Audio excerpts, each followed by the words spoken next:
All right, so we're diving into Carolina crepe myrtle and shade tree landscaping.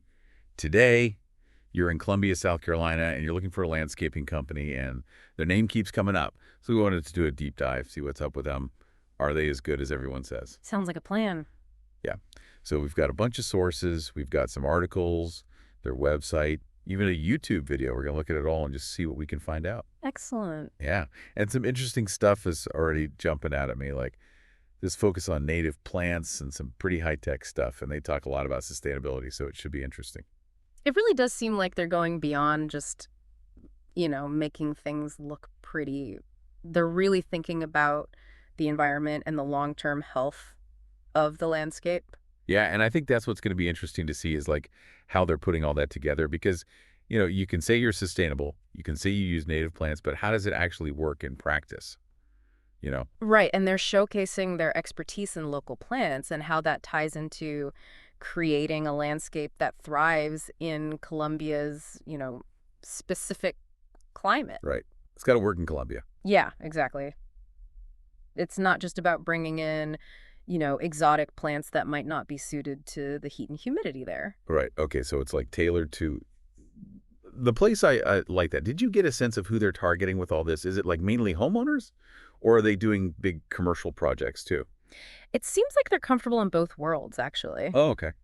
Yeah, they talk about crafting tailored outdoor experiences, both residential and commercial clients. So you can imagine a beautiful functional landscape could make a huge difference for a business trying to attract customers, just like it can for a homeowner who wants to, enjoy their backyard. Yeah, curb appeal is not just for houses anymore. Exactly. But speaking of homeowners, did you see anything about their design process? Like, do they just show up with a lawnmower and get to work, or is it more of a collaborative thing? From what I gathered, they're big on collaboration. Yeah, they start with consultations, really digging into what the client wants and needs, and even using some pretty high-tech stuff, Really? like virtual reality.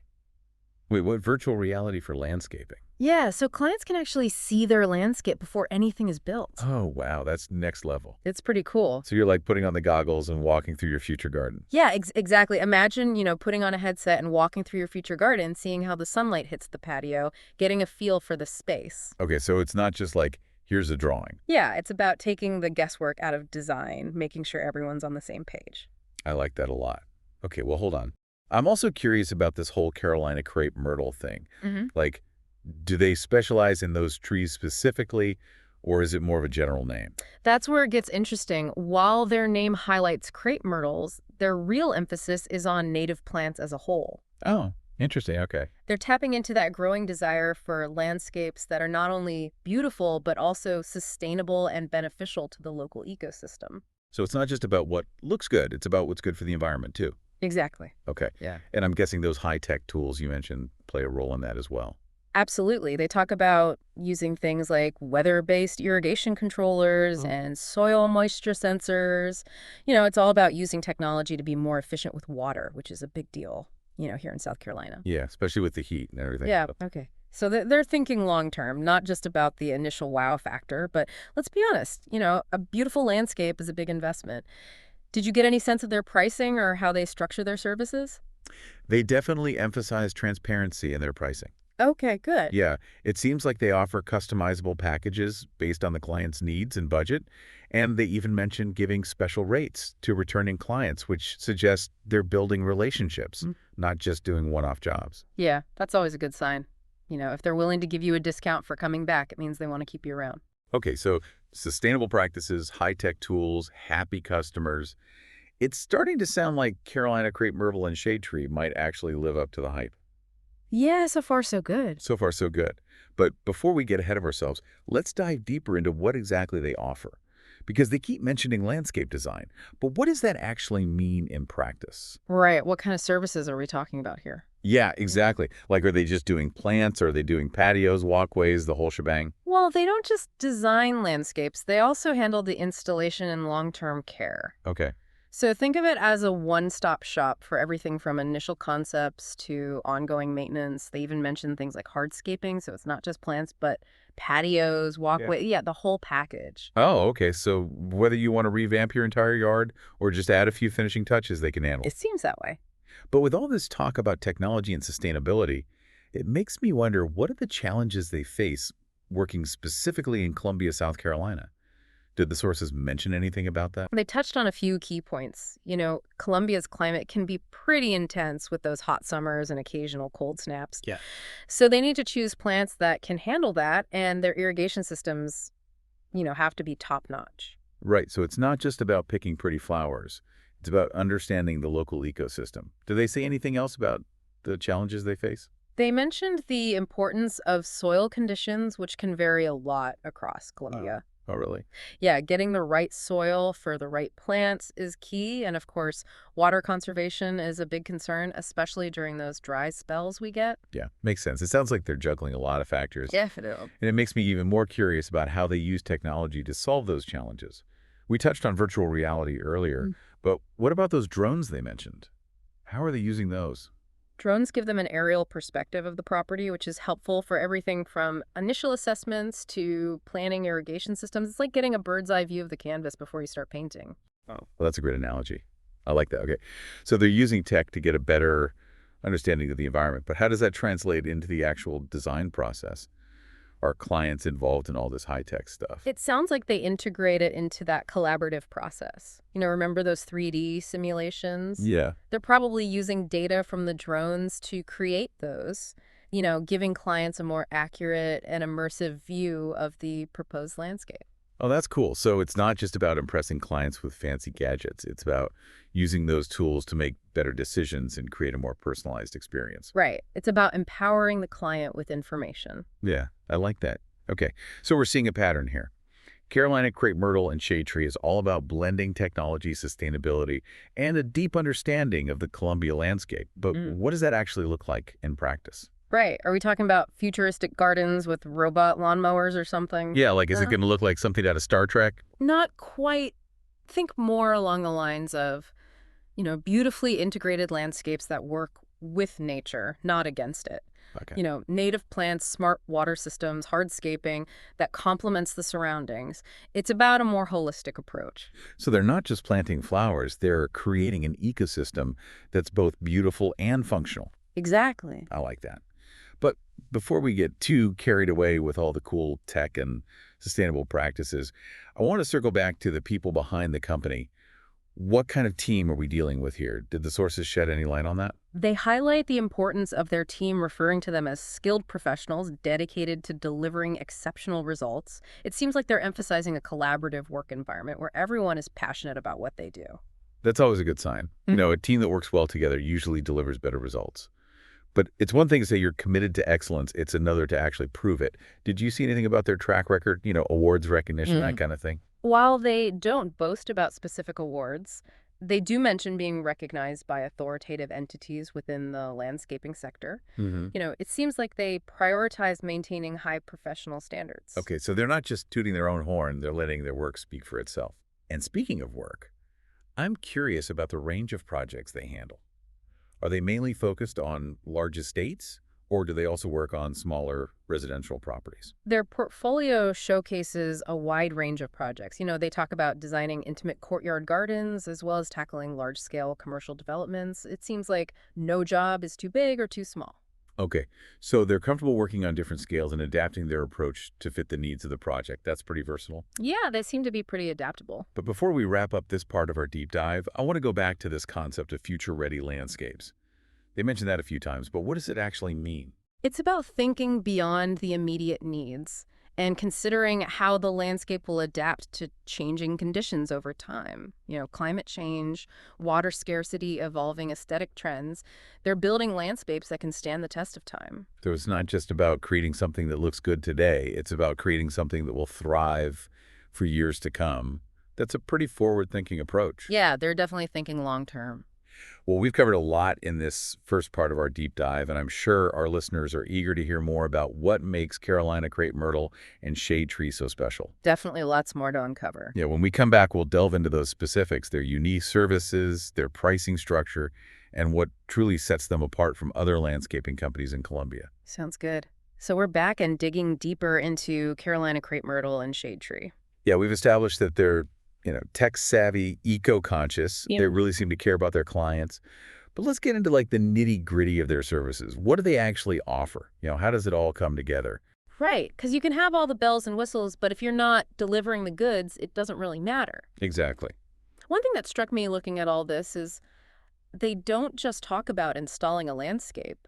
They really emphasize the relationship with the client and the long-term care of that landscape. Yeah, I noticed that too. It's not just like, we'll plant some trees and see you later. It's like, we're going to be here to help you maintain this thing for years to come. Right. They seem to understand that a landscape isn't static. It evolves, it grows, it needs attention, and that long-term perspective is really evident in how much they emphasize, maintenance and post-service support. Yeah, it's like they're invested in it. They're Yeah. not just trying to get in and out and make a quick buck. Right. It's about building something that's going to last. Exactly. Yeah. Which makes me even more curious about their specific services. We know they do design and installation, but what are some of the specialized things they offer? Well, they seem to handle both residential and commercial projects with equal finesse. Oh, okay. So they're not just focused on one or the other? No, they mention everything from, cozy backyard gardens to large-scale landscaping for businesses, and they even showcase a range of styles in their portfolio, so they're not stuck in a design rut. So whether you're looking to spruce up your patio or, create a welcoming entrance for your office building, they've got you covered. Precisely. Okay, good to know. And they're not just about plants, right? They were talking about hardscaping too. Right. They talk about integrating hardscaping, which adds those structural elements like patios, walkways, retaining walls, things that add both functionality and visual interest. Looks like they're creating outdoor rooms, extending the living space beyond the walls of the house or building. Exactly, creating those seamless transitions between indoors and outdoors. Okay, and remember, their commitment to using native plants, they're not just scattering seeds randomly. They're carefully selecting species that are going to thrive in Colombia's, specific climate and soil conditions. Right. It's about working with nature, not against it. Yeah. Exactly. Which means a more sustainable and resilient landscape in the long run. Okay, so they've got the expertise, they've got the vision, they're committed to sustainability, but what's it actually like to work with them? What can a client expect when they hire Carolina Crepe Myrtle and Shade Tree? Well, they stress a very personalized approach. Okay. It starts with a thorough consultation where they really get to know the client, their needs, their style, their budget, and they even take the time to study the property itself. Existing structures, natural features, how the space is used. So it's not a one-size-fits-all approach. They're really tailoring their designs to the individual client and their property. Exactly. They're not just pulling a design out of a hat. They're really thinking about the specific needs of each client. I like that. And they don't just present a single design and say, take it or leave it, right? No, Oh. they offer multiple options, encourage feedback, and collaborate with the client throughout the entire process. Okay, so it's really a partnership. Right. It's about working together to create something that the client is going to love. Yeah. And that makes sense when you're talking about something as personal and long-lasting as the landscape. But let's talk about the elephant in the room. Cost. Did the sources shed any light on their pricing structure? They emphasize transparency when it comes to pricing. Okay, good. Yeah. Because that's always a concern with these kinds of projects. You never know what you're going to get hit with. Right, it can be a black box. Yeah, exactly. But they provide detailed breakdowns of costs for each project and offer a range of package options to suit different budgets and needs. Okay, so they're not trying to hide anything. They're being upfront about their pricing. Right, and they don't believe in a one-size-fits-all approach to pricing either. They customize their packages to the specific requirements of each project, so clients aren't paying for things they don't need. Okay, that's reassuring. Transparency is key in any kind of home improvement project, especially when you're talking about something as potentially complex as landscaping. Absolutely. You want to know what you're getting into? It's exactly. Did they mention anything about working with returning clients? Like, do they offer any kind of loyalty program or anything? Yes, they mentioned offering special pricing for repeat customers. Oh, okay, cool. Which suggests they value building those long-term relationships. Yeah, it's like they're rewarding you for sticking with them. Exactly. Okay, so we've got a good sense of their process, their commitment to customer satisfaction, their pricing structure. But let's zoom out a bit. What are some of the broader trends shaping the landscaping industry in Columbia, South Carolina, and how does Carolina Crepe Myrtle and Shade Tree fit into that picture? Well, one trend that's impossible to ignore is the growing emphasis on sustainability and eco-friendly practices. Homeowners are becoming more aware of the impact their landscaping choices have on the environment, and they're looking for solutions that are both beautiful and responsible. Yeah, it's not just about having a pretty yard anymore. It's about having a yard that's good for the planet, too. Yeah. Exactly. And Carolina Crepe Myrtle and Shade Tree is clearly tapping into that desire with their focus on native plants, water-wise irrigation systems, and organic lawn care practices. So they're not just following the trend. They're helping to shape it. Right. They're at the forefront of this movement. What other trends are you seeing in the Columbia landscaping scene? Another one is a growing demand for outdoor living spaces. People want to extend their living areas into their yards and create spaces for relaxation, entertainment, connection with nature. It's about blurring the lines between indoors and outdoors. Yeah, it's like creating those seamless transitions we see in magazines where the living room flows effortlessly into the patio. Precisely. And Carolina Crepe Myrtle and Shade Tree seems to be well versed in this trend. Integrating hardscaping elements like patios, decks, fire pits into their designs. They even talk about using technology to enhance the outdoor living experience. Yeah, like those weather-based irrigation systems we talked about earlier, or using outdoor lighting to create ambiance and extend the usability of the space into the evening. Exactly. They're thinking about all aspects of creating a functional and enjoyable outdoor living space.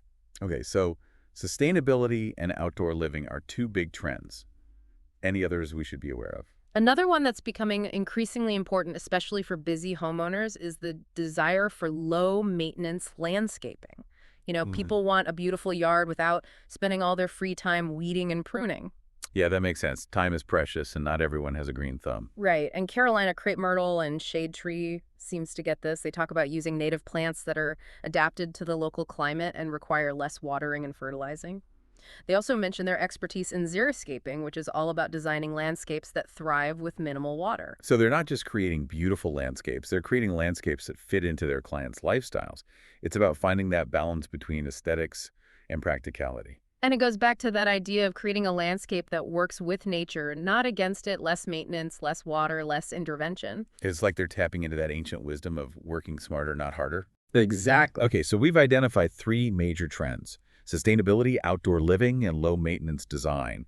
And it seems like Carolina Crepe Myrtle and Shade Tree is hitting the mark on all three. Absolutely. They're embracing these trends and incorporating them into their design philosophy. Okay, but what truly sets them apart from other landscaping companies in Columbia? There are a lot of landscapers out there, but what makes Carolina Crepe Myrtle and Shade Tree truly unique? I think it's their ability to seamlessly blend those three trends into a cohesive and compelling vision. They're not offering just one of those things, they're offering all three in a way that feels integrated and harmonious. So they're not just checking boxes, they're creating something new and exciting. It's like they're raising the bar for the entire industry. Precisely. And they're doing it while remaining deeply attuned to the needs of their clients and the unique characteristics of the local environment. Okay, so we've talked about their services, their pricing, the trends shaping the industry, what makes them stand out. But let's shift gears a bit and talk about their online presence, their website, social media, that kind of thing. Did you get a sense of how they're using those platforms to connect with potential clients? They definitely have a strong online presence. Their website is well designed and easy to navigate. They showcase their portfolio, detail their services, and share client testimonials. And they're active on social media, engaging with followers and posting updates on their projects. Yeah, that's essential these days. People are constantly online, researching businesses, looking for inspiration.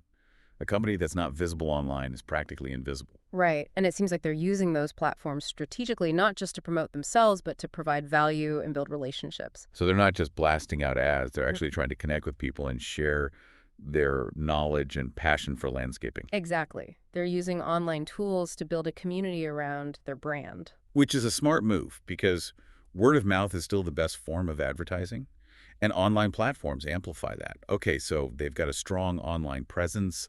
They're embracing new technologies. They're committed to sustainability, outdoor living, and low maintenance design.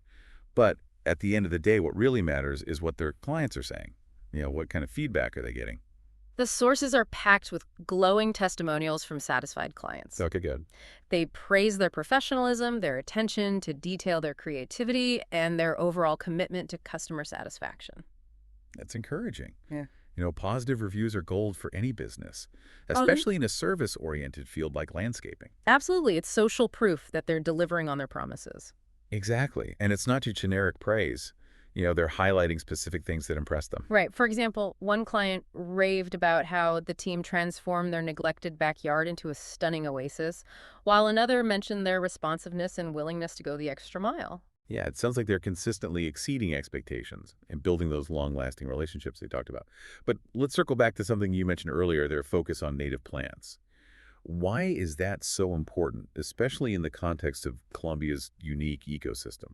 Well, native plants are perfectly suited to the local environment. They've evolved over centuries to thrive in Colombia's specific climate, soil, and rainfall patterns, which means they require less water, less fertilizer, and less overall maintenance. So they're naturally more sustainable and resilient, Exactly. but it's more than just that, right? Right. They also play a vital role in supporting the local ecosystem. They attract pollinators like bees and butterflies, provide food and shelter for birds and other wildlife, and help prevent soil erosion. It's like they're weaving a little piece of nature into the landscape, which is so important in a city environment. Right. And by choosing native plants, Carolina crepe myrtle and shade tree is helping to preserve the unique character of the Columbia landscape.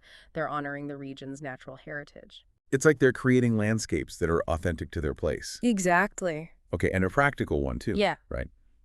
You were saying that native plants are more resistant to pests and diseases. Right. They're tougher, they're more resilient, they can handle whatever Mother Nature throws at them. Okay, so they're not just pretty, they're practical too. Exactly.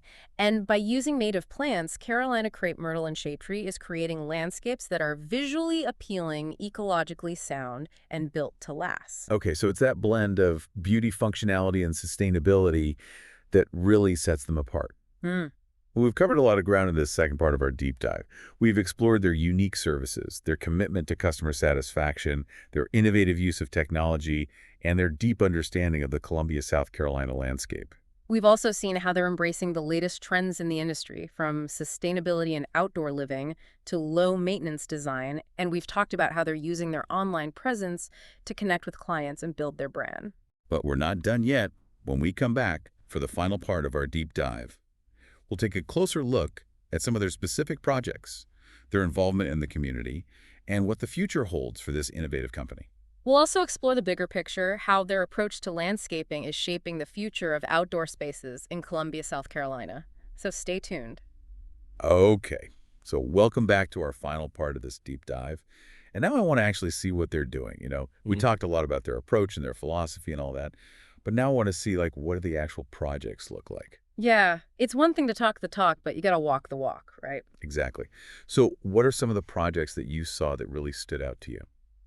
Well, the sources we've looked at highlight some really interesting projects that really showcase, their versatility and creativity. They're not just working on, those cookie cutter suburban lawns. They're tackling everything from, historic restorations to rooftop gardens. Okay, so they're not afraid to get a little creative, a little outside the box. Definitely not. Okay, so give me some specifics. What kind of project really jumped out at you as, like, exemplifying their unique approach? One that caught my eye was the revitalization of a historic courtyard in downtown Columbia. Oh, okay, cool. And they talked about how they carefully researched the history of the site, and used that knowledge to create a design that really honored the past while also incorporating modern elements. So it's not just about, slapping down some plants and calling it a day. It's about understanding, like, the context, the history, the story behind the space. Right. It's about weaving a narrative. Yeah, I like it. Did they mention any specific design elements they used? They talked about using, a combination of native plants, traditional materials like brick and stone, but then also like modern design elements like, clean lines and geometric shapes. Okay, so it's like a dialogue between the past and the present. Exactly. And I bet those sustainable practices we talked about earlier played a role in this project as well. Oh, yeah, for sure. Mhm. So what did they do, like, in terms of sustainability for this specific project? Well, they talked about incorporating a rainwater harvesting system, to reduce reliance on city water and using permeable paving, to minimize runoff and help replenish groundwater. Okay, so they're not just beautifying the space, they're making it more eco-friendly. Exactly. They're thinking about the bigger picture. Yeah, and I think that's something we've seen throughout this whole deep dive, is that they're not just thinking about the immediate, aesthetic. They're thinking about the long-term impact on the environment and the community. Right. It's a more holistic approach. Okay, so that's a great example of their work in, like, a historic setting. What about some of their more modern projects? Well, they highlighted a project where they transformed a barren rooftop, into a lush urban oasis. Oh, wow. A rooftop garden. That sounds amazing. What kind of challenges do you face with a project like that? Right. I mean, you're dealing with a limited amount of space. You've got weight restrictions, you've got wind exposure. Yeah, you're not exactly working with ideal conditions. Definitely not. But they talked about, using container gardening, vertical planting systems, and carefully selecting drought-tolerant species, to create a thriving garden in a very challenging environment. Okay, so they're problem solvers. Oh, yeah. They're not afraid of a challenge. I like that. And it's not just about, private residences and commercial properties. They also seem to be very involved in like public projects. Right. They mentioned working on a park restoration. Oh yeah, tell me about that because I know parks are so important for community. They bring people together, they provide green space in urban areas. It's so important. Absolutely. And what stood out to me about this project was how much they emphasized community engagement. Okay. They incorporated the ideas and preferences of local residents into the design process. So it wasn't just a case of them coming in and saying, this is how it's going to be. No, they were really listening to the community and collaborating on a shared vision. Yeah, and I think that's so important because you want people to feel like the park is theirs, Hmm. that they had a hand in creating it. Exactly. It's about creating a sense of ownership and pride. Okay, so we've talked about their past projects, their community involvement. Yeah. Let's look ahead. What's next for Carolina Crepe Myrtle and Shade Tree? Where do they see themselves going in the future? Well, based on the sources, they're definitely not resting on their laurels. They're planning to expand their services, explore new technologies, and continue pushing the boundaries of sustainable landscaping. It seems like they have a very clear vision for the future. It's great to hear. A company that's not growing is stagnating, and it sounds like they're embracing innovation and looking for new ways to serve their clients and their community. Absolutely. Did they mention any specific areas of focus for the future? They seem to be particularly excited about the potential of technology, specifically drones, virtual reality, smart irrigation systems. It's like they're at the cutting edge of a technological revolution in landscaping. Right. They're embracing the future. But it's not just about using fancy gadgets, right? No, they see technology as a tool to achieve their goals, Yeah. creating landscapes that are beautiful, functional, and sustainable. So it's about using technology in a way that benefits both their clients and the environment. Exactly. Finding that balance between innovation and responsibility. Yeah, and I think that sums up their approach perfectly. Yeah, Finding that sweet spot where beauty, innovation, and sustainability intersect. absolutely. Well, we've covered a lot of ground in this deep dive. We've explored Carolina Crepe Myrtle and Shade Tree's unique approach to landscaping, their commitment to sustainability, their innovative use of technology, and their deep connection to the Columbia community. We've also seen examples of their impressive work, heard positive feedback from their clients, and gotten a glimpse of their exciting plans for the future. So if you're in Columbia, South Carolina, and you're looking for a landscaping company that's not just going to mow your lawn, but truly transform your outdoor space, Carolina Crepe Myrtle and Shade Tree is a company worth checking out. They offer a unique blend of expertise, innovation, and commitment to creating landscapes that are not only beautiful, but also functional, eco-friendly, and deeply rooted in the community. So as you think about your own outdoor space, consider this could incorporating native plants into your design not only enhance the beauty of your property, but also contribute to the health and vitality of the local ecosystem. It's a question worth pondering and one that Carolina Crepe Myrtle and Shade Tree is answering every day through their inspiring work.